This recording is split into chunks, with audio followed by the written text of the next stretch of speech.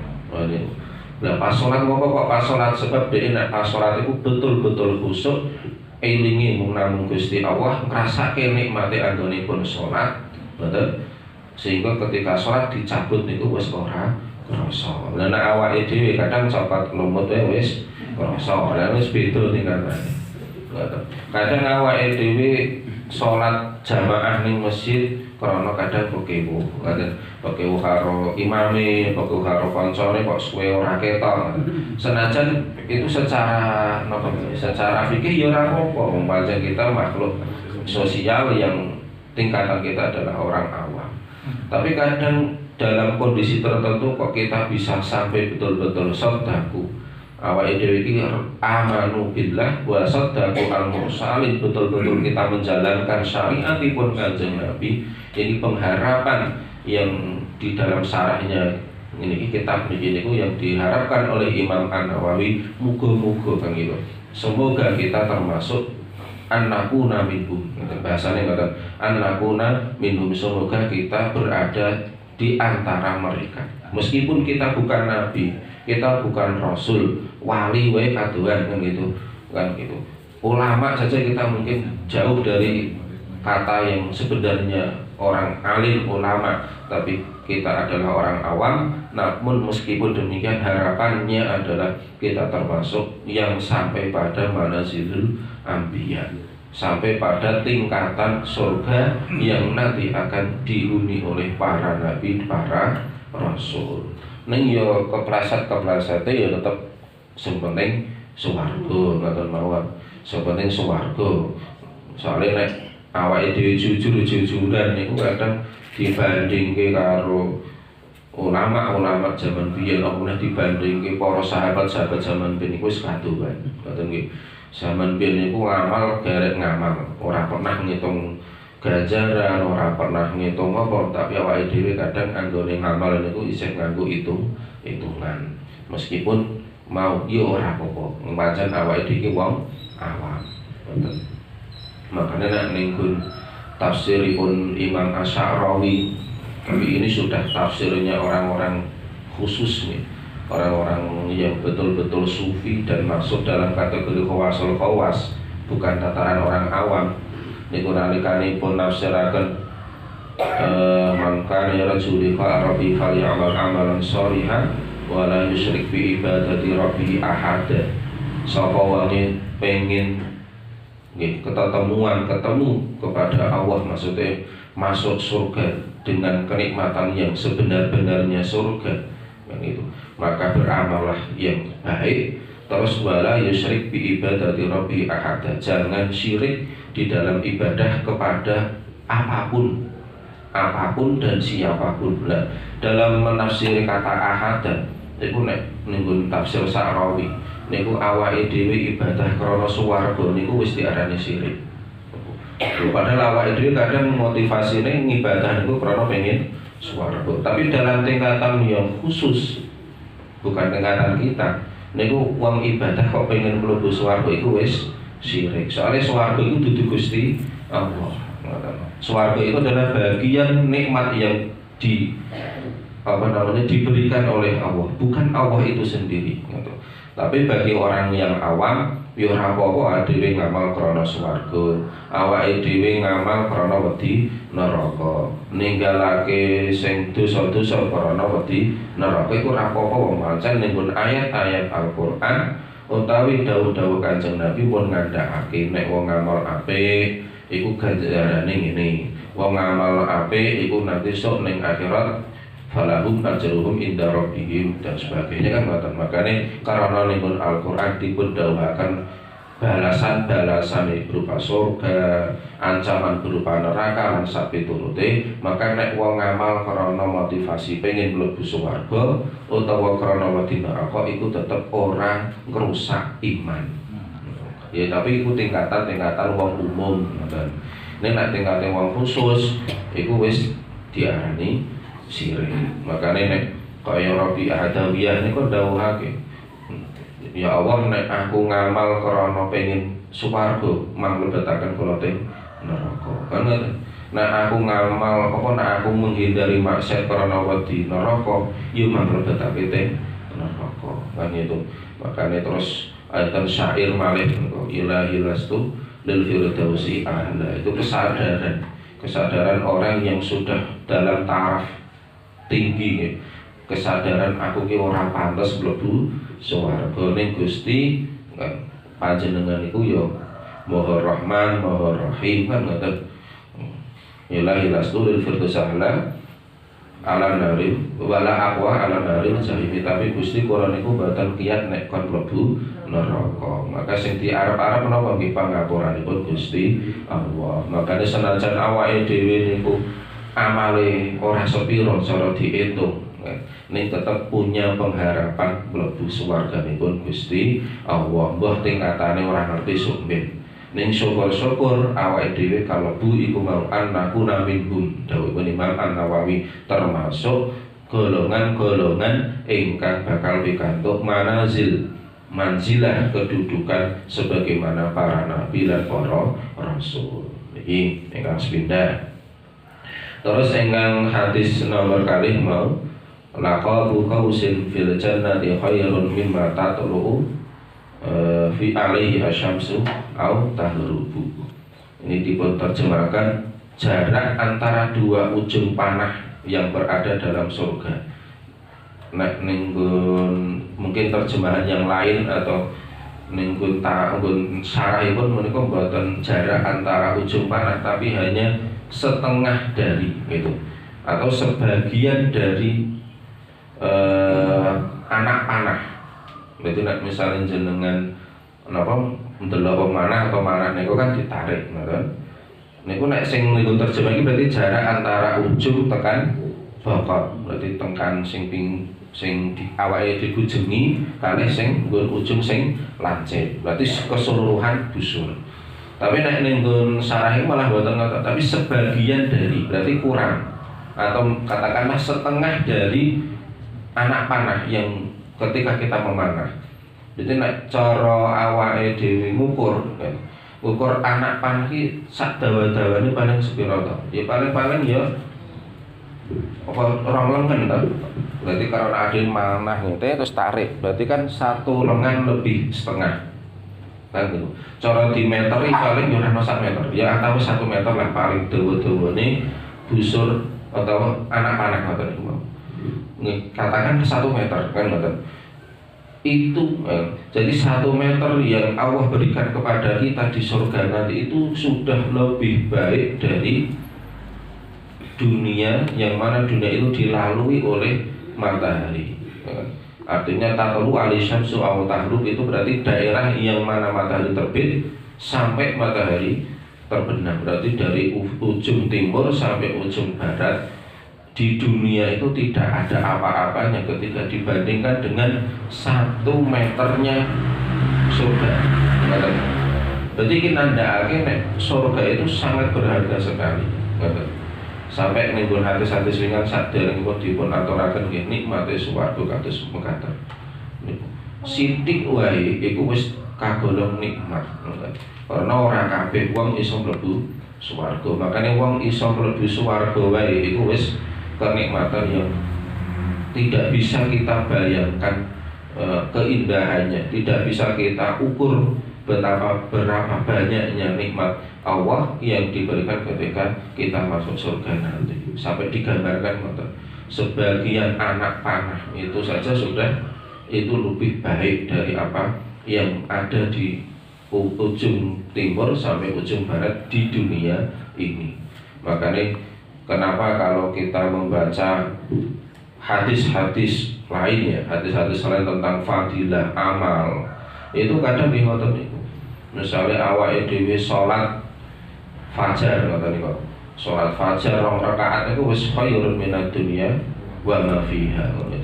Salat fajar 2 rakaat sadurunge salat subuh ra ketemu 2 rakaat salat mbah salat jenenge salat fajar utawa sekali diniati qobliyah subuh iku ganjarane wis khairun minad dunya wa ma fiha, lebih baik dari dunia dan isinya. Nah ngoten niku. Makane menawi kita mau hadis-hadis fadilah itu kadang ngoten niku. nggambarake kenikmatan ingkang sampun Allah janjiaken kagem kula sedaya kadang tidak sebanding dengan apa yang kita lakukan. Itu hanya diberikan untuk umatipun Kanjeng Nabi. Makanya awake dhewe bejo, kan bejo-bejone umat iku nggih umate Kanjeng Nabi. Nek umat-umat terdahulu niku ngamal siji yo ganjarane siji, kan gitu. Wong nglakoni dosa gedhe iku hukumane kadang iso langsung, kan gitu. Kadang sampai nang surat Al-Baqarah niku dipun sebataken syarat untuk taubat saja harus mengakhiri hidupnya, gitu. Dan itu ada dalam tradisi-tradisi kayak orang Jepang nggih ngoten niku. Di dalam umat-umat terdahulu juga ternyata seperti itu disebutkan wonten ing ayat-ayat ing dalam surat Al-Baqarah niku. Wong pengen iso ditampa tobaté kudu mengakhiri hidupnya kayak gitu. Ning nek umat Kanjeng Nabi Muhammad mboten, ngoten nggih. Ngamal apik ganjarane ora siji. Minimal dipun tikelaken ping 10. Manja bil hasanati falahu asyru amsalihha. Wong nekani amal kebaikan siji iku diganjar ping 10. Bahkan untuk amalan-amalan tertentu itu pahalanya lebih dari 10, bisa 700, bisa lebih dari itu. Itu fadilah yang diberikan kepada umatipun Kanjeng Nabi. Wong nglakoni dosa siji iku gek dicatet dosa siji. Tur ora kudu langsung diikom, ora langsung dihukum oleh Allah. Nek pengen tobat juga rek tobat. Ya kan maca istighfar, njaluk pangapura dumateng Allah Ta'ala. Terus hak-hak orang yang teraniaya oleh kita bayarkan. Maka di situ sudah menghapus dosa-dosa kita. Nah, gitu. Bahkan seandainya kita tidak bisa membayar, ya kan, kok sing orang teraniaya oleh kita memberikan pengampunan, yaitu wis di ngapura. Orang kudu awake dhewe bunuh diri ini mboten. Dan itulah salah setengahipun fadilahipun umatipun Kanjeng Nabi Muhammad. Makanya sebenarnya itu banyak umat-umat, bahkan Nabi Ibrahim, bahkan Nabi Isa itu pengen jadi umatnya Kanjeng Nabi Muhammad. Nanti kita terangkan sekedhik nih kok sejarah sholawat Ibrahimiyah. Dan makanya kok disebut sholawat Ibrahimiyah sebab tinggal itu nyebut Nabi Ibrahim. Allahumma sholli ala sayyidina Muhammad wa ala sayyidina Muhammad. Terus kama sholaita ala sayyidina Ibrahim wa ala sayyidina Ibrahim. Ingkang kita waos nalikane tahiyat akhir niku jenenge sholawat Ibrahimiyah. Sholawat itu ada, itu sejarahnya karena Nabi Ibrahim pengen dari umatnya Kanjeng Nabi Muhammad. Ning ora dikabulke, makanya ada sholawat Ibrahimiyah sebagai bentuk penghormatan untuk Nabi Ibrahim. Maka sholawat di mana di dalamnya menyebut Nabi Ibrahim, termasuk Nabi Isa. Makanya Nabi Isa itu kemudian dirofa, diangkat oleh Allah soalnya hari-hari akhir itu akan dibangkitkan kembali Nabi Isa. Karena Nabi Isa begitu tahu kemuliaan umat Nabi Muhammad pengen jadi umat Kanjeng Nabi Muhammad. Lan satungalanipun niki para bapak, para ibu, sekedhik nggih penjelasan saking dua hadis tentang sifat kenikmatan swarga utawi ahli swarga ingkang sampun Allah janjiaken dumateng kita sedaya. Ingkang salajengipun makayutan kalian Rajabiyah, monggo iki awake dhewe wis masuk hari ketiga atau keempat. Nek sing mulaine Rebo berarti ya wis Rebo, Kamis, Jumat, Sabtu, Papan. Nek sing mulaine Kamis berarti 3 hari. Banyak sekali amalan-amalan ingkang saged kita amalaken nggih. Antawisipun subhanallahil hayyul qayyum niki sing paling populer. Enten sing subhanal hayyul qayyum, enten sing subhanallahil hayyul qayyum niku ping 100. Niku monggo niku ra ketung sehari di antara 10 hari. Karena nek hari 1 sampai 10 niku sing diwaos niku subhanallahil hayyul qayyum. Mangke nek hari ke 11 sampai 20 niku subhanallahi al-ahadis sholat, subhanallahil ahadis sholat. Gampang eling-eling ning surat Al-Ikhlas nika Allahu somad. Qul huwallahu ahad, Allahu somad. Berarti subhanallahil ahadis somad. Makanya nek wis masuk di hari ke-21 sampai akhir Rajab niku subhanallahir rauf. Niku ping 100 arep pendak dina alhamdulillah lebih baik. Ning nek ora sempat ya paling ora 1 di antara 10 hari itu. Berarti nek 1 sampai 10 mau subhanallahil hayyul qayyum. 11 sampai 20 rakitung sedina maca subhanallahil ahadis somad. 21 sampai akhir niku subhanallahi ar-rauf. Niki kasebat wonten ing dalam kitab Al-Buniyah anggitanipun Imam Asy-Syaikh Abdul Qadir Al-Jilani. Niku amalan-amalan ingkang kados mekaten. Termasuk ngadah-ngadahaken istighfar. Monggo ajeng istighfar model napa mawon bebas, sing penting istighfar saged astagfirullahaladzim atau dilengkapi astagfirullahaladzim innahu kana ghafara atau astagfirullahaladzim alladzi la ilaha illa huwal hayyul qayyum. Monggo utawa rabbi firli warhamni wa tub alayya. Niku kehenten sing ngoten nate dipun san kok menawi panjenengan nate maos-maos enten sing rabbi firli warhamni wa tub alayya. Enten malih ingkang sayyidul istighfar, ya pernah kita bahas bacaanipun engko sayyidul istighfar sing rada dawa nika ping 70 napa ping 100 monggo.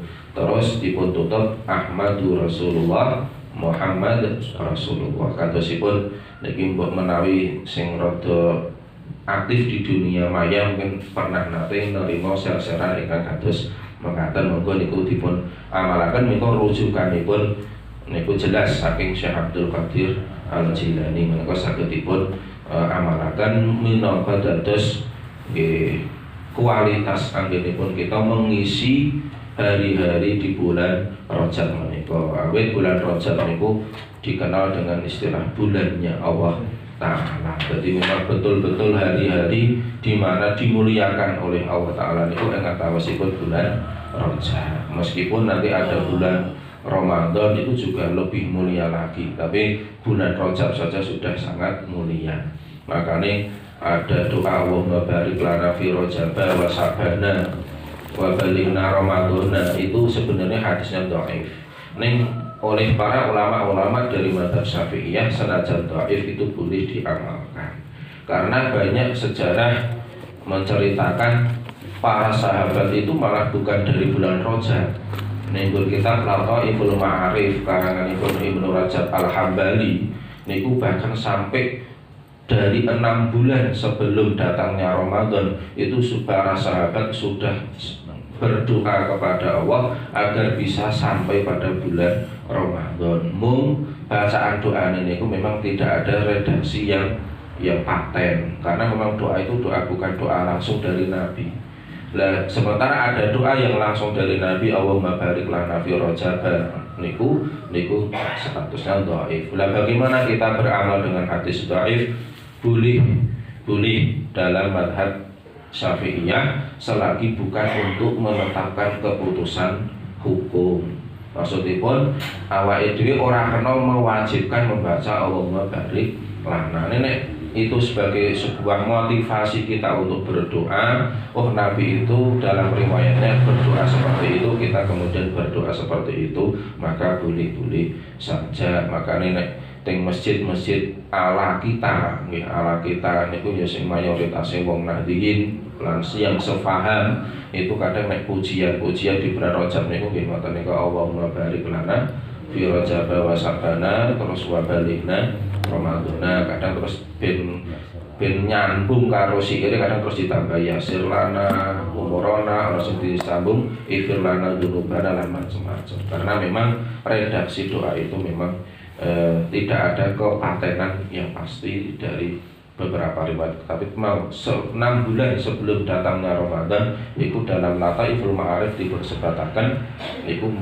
sudah banyak sahabat yang berharap berdoa seperti itu. Niki makaitan kalian Rajabiyah monggo lajeng ingkang satarasipun nyambung makayutan masalah ziarah niki sekedhik nggih.